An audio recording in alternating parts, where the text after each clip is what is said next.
Muchas gracias, Pati. A veces tendemos a confundir cuando tenemos una gripe, una congestión, neumonía y metemos todo dentro de lo mismo, pero no es así. Estamos en compañía del doctor Carlos Estrada Garzona.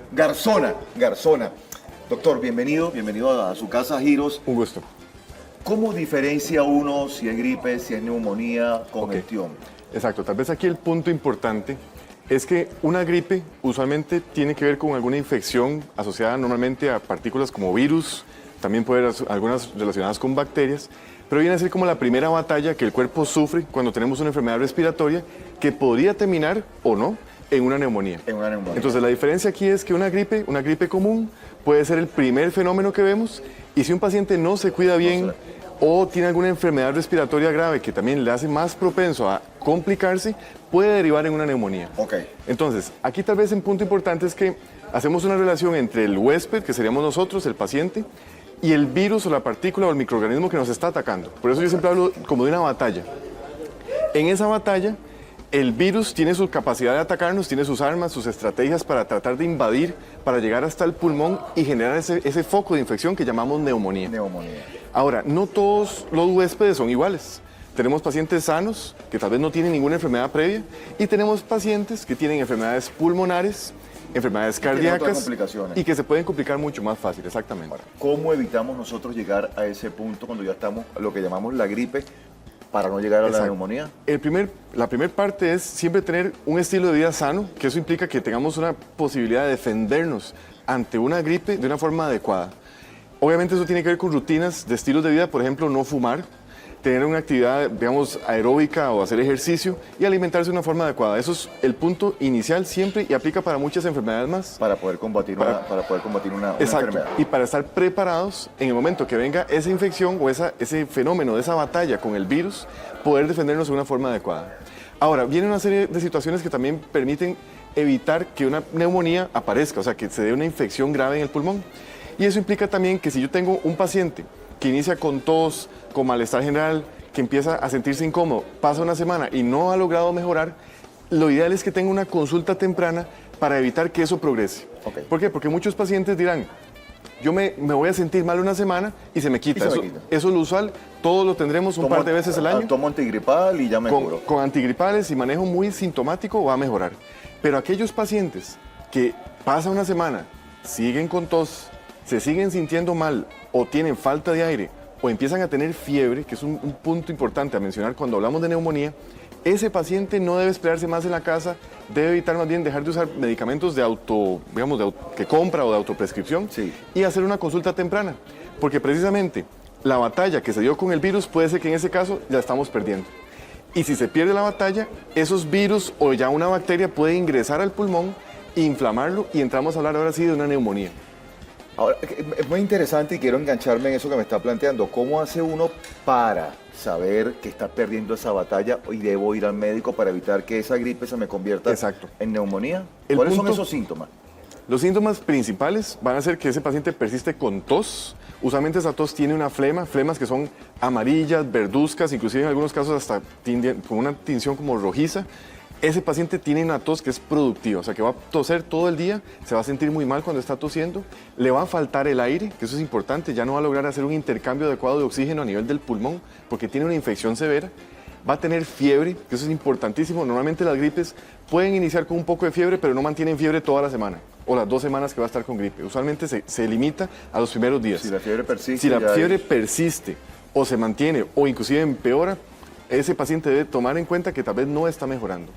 Y el dato más importante o más serio, que es cuando ya llegan al hospital con grados de severidad mayores, es cuando el paciente se siente muy mal, no logra levantarse de la cama, se siente mareado, se ve inclusive con, digamos, labios o, digamos, se ve como que si estuviera deshidratado o se siente mal. Ese paciente ya está entrando en un grado mucho más severo de lo que llamamos una neumonía. Las neumonías pueden ser, desde un punto de vista, digamos, de tratamiento, muy sencillas de trabajar en la casa, o pueden complicarse y ameritar manejo dentro de un hospital con antibióticos de cierto tipo y manejos mucho más sofisticados que solo el hecho de estar en la casa con un tratamiento tal vez tomado como una pastilla. Perfecto. Los niños.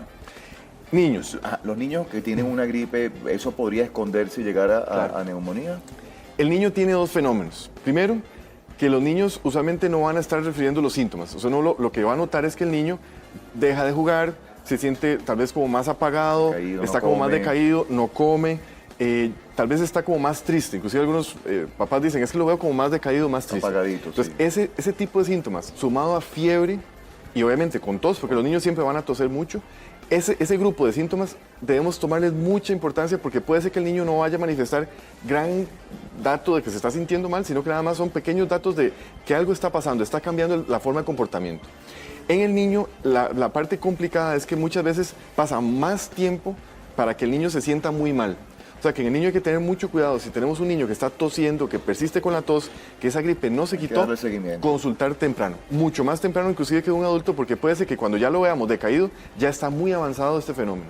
Entonces, la idea es que en el niño hay que tomar esa precaución de que usualmente ellos tienen mucha tolerancia a cierto tipo de síntomas, y especialmente síntomas que son de inflamación del cuerpo. Cuando hablamos de una neumonía severa, puede ser que tarde mucho tiempo en manifestarlo.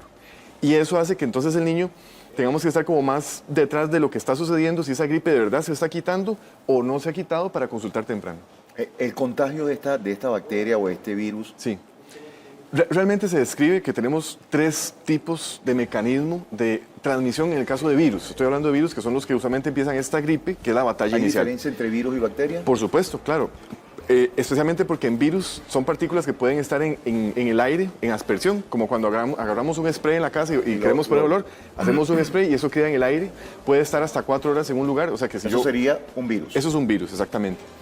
En el caso del virus también tiene otro mecanismo, que es el hecho de que puede tener, digamos, las partículas del virus pueden estar en superficies, en objetos, en eso muy importante con niños que juegan entre Todo el ellos, día sí. están ahí con sus juguetes, que tienen secreciones con los virus que están ahí. Entonces es una forma de transmisión cuando tenemos varios Inclusive niños. alguno tiene moquitos, se pasa la mano Y se pasan el virus entre por ellos partículas, mismos. exactamente.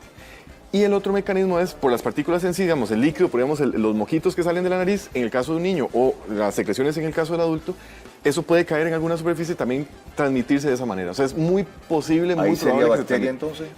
En el caso de bacterias, usualmente lo que sucede es esto. La batalla llega, pasa primero el virus, hace todos esos mecanismos que decíamos de batalla, usualmente a nivel nasal, y las bacterias normalmente, y esto es algo interesante, las bacterias que nos atacan, usualmente son bacterias que ya residen en nuestro tracto respiratorio, o sea, bacterias que están usualmente en nariz, en los espacios a la par de la nariz, que se llaman senos paranasales, son bacterias que residen también en la parte de atrás de la garganta, que están ahí como contenidas.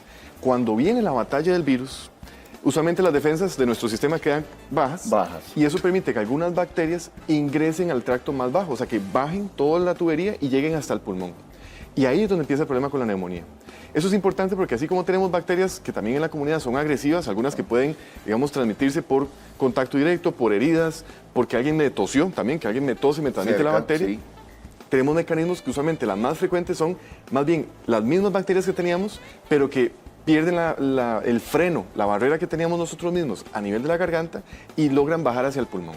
Entonces tenemos en bacterias un mecanismo diferente, es o porque mis propias bacterias me están atacando o porque viene una bacteria externa, que usualmente es porque alguien me tosió. Ahí sí, no es por aspersión, sino por partículas que alguien me tosió. Exacto. Doctor, el cuidado que debemos tener con nuestros adultos mayores. El adulto mayor es un tema aparte. Así como hablábamos de niños, tenemos el otro extremo de la vida, que son los adultos mayores.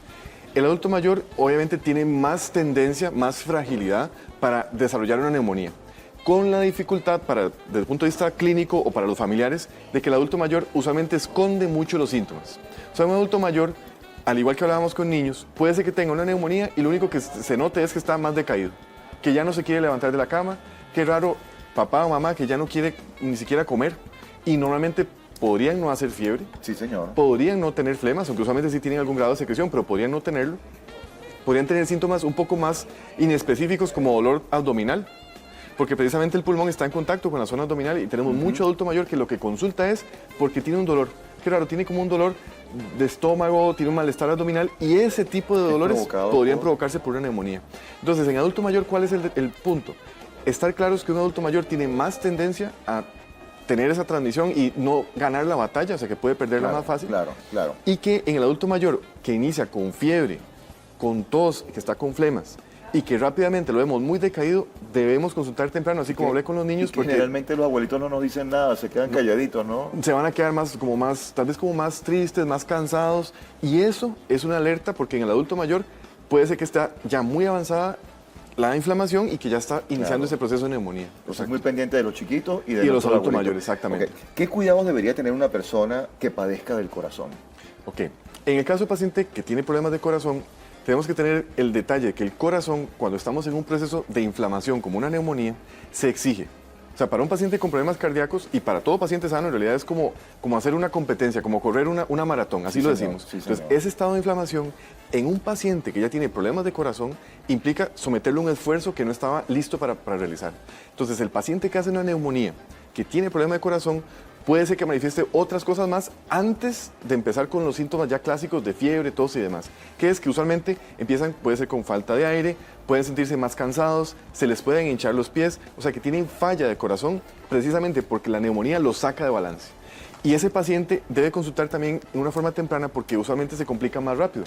Estamos hablando de un corazón que no funciona bien, que no va a dar abasto cuando se lleve al esfuerzo máximo para defenderse en esa batalla contra el virus o la bacteria, y ese paciente usualmente tiende a complicarse más rápido, o sea que va a ocupar un tratamiento más agresivo, normalmente tenemos que hospitalizarlo si es que están Sí, respondiendo muy mal, delicado. y es un paciente que se le debe tener ese cuidado porque el corazón no va a dar abasto cuando lo sometamos a ese esfuerzo adicional, o sea se va a quedar insuficiente, que es la palabra real cuando hablamos de corazón, porque no logra salir con todo el reto que se le está todo, sí. presentando. Exactamente. ¿Las vacunas son suficientes? Sí, ahí ese tema es muy importante para todos los que nos están escuchando. La vacunación tiene un enfoque en dos líneas. Tenemos vacunas para virus y tenemos vacunas para bacterias, a propósito de lo que hemos discutido acá. Entonces, en el caso de vacunas para virus, sabemos que hay virus que son estacionales, o sea que por periodos durante el año vemos campañas a nivel nacional que dicen, Sí, bueno, señor. viene la vacuna Sí, nueva señor. del virus en el caso de influenza. Esas vacunas sí evitan que desarrollemos síntomas y además que se tiendan a complicar con una neumonía. Claro. Y en el caso de vacunas contra bacterias, tenemos una vacuna que es contra la bacteria más frecuente que hace neumonías en el escenario de una batalla que se perdió, y esa vacuna también está disponible a nivel nacional y lo que busca es evitar, ahora sí, que el paciente no se complique con una neumonía directamente y también que no haya muertes por la neumonía, porque estamos hablando que las neumonías, en el escenario ideal, 1 de cada 10 pacientes va a estar en un hospital. De esos pacientes, 1 de cada 3 podría fallecer por una neumonía. Entonces, estamos hablando de un tema que no es nada más el hecho de prevenirlo, sí. porque es un tema, digamos, que es frecuente en estas épocas, sino que tenemos pacientes que se complican. Entonces, la prevención con vacunación tiene un enfoque dirigido a que el paciente no consulte, no se complique en un hospital y por último que también no se complique finalmente con algo, digamos, muy lamentable. Entonces, esa es la idea de tener un tema como este, que es la neumonía, para prevenir. Prevenirlo. Doctor, 1.000.000 de gracias por sus recomendaciones y A nos quedó ustedes. clarísimo entonces a vacunarnos y a prevenir gripes y Y en este caso Y la neumonía, enfermedad y y neumonía ¿no? como última enfermedad, exactamente. Muchísimas gracias, doctor. Un gusto, para servirles, con mucho gusto. Ítalo, continuamos contigo.